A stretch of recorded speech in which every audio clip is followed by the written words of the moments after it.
Hello, Zelda Universe. This is Any Day coming to you from a dark room because I can do whatever I want. I thought I'd bring to you a little mailbag because I thought it was better than no mailbag because unfortunately no one else could do it. So let's get to answering your questions. Ani Link writes, "Hey, I got a quick question. What are your biggest expectations for the next Zelda game?" For me personally, I expect Zelda Wii to be the best console Zelda game ever. But as we just learned, they've been working on this game for years and years, on the Wii specifically. We also know that it's going to use the new Wii Motion Plus thing.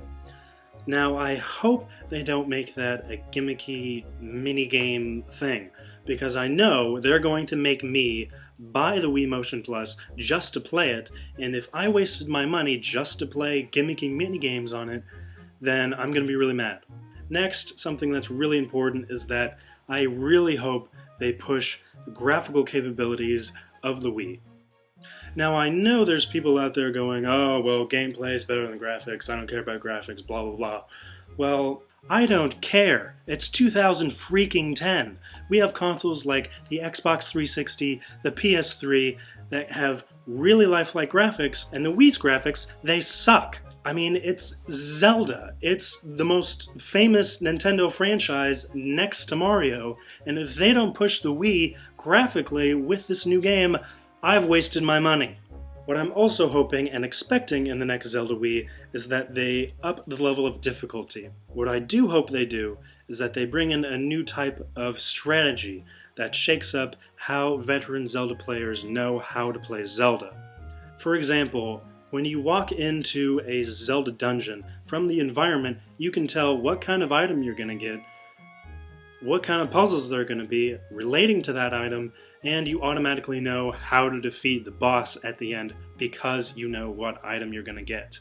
I hope they totally get rid of that. I don't want to know how to play a dungeon before I even start playing it. I don't want them to implant their own strategies in my head before I even start playing the game. The last thing I absolutely expect, and will be mad if we don't get, is orchestrated music. They put it in Mario, they should put it in Zelda. Next question comes from ApexMan13, and they write, "Why are there characters in Zelda that look like a girl but end up being a boy, or vice versa?"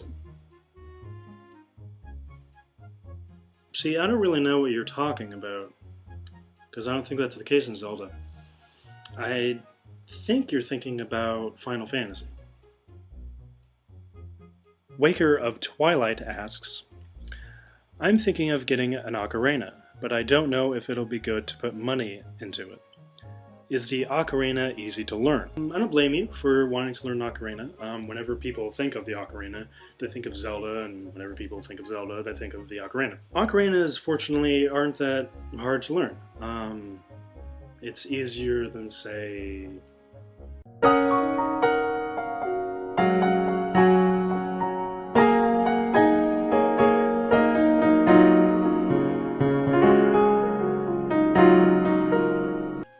it's one of those instruments that's easy to learn if you have the time to put into it and just sit down and, fiddle with it.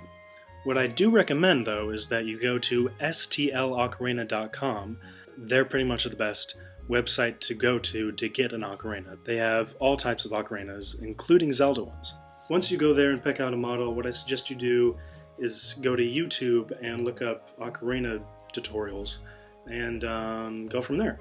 Unfortunately, that's all the questions I have for you because I'm lazy and I have the podcast to work on. So keep sending your questions to the mailbag. Someone will answer them some day of the week, eventually. I hope. And that's about all I have to say. See you later, Zelda Universe.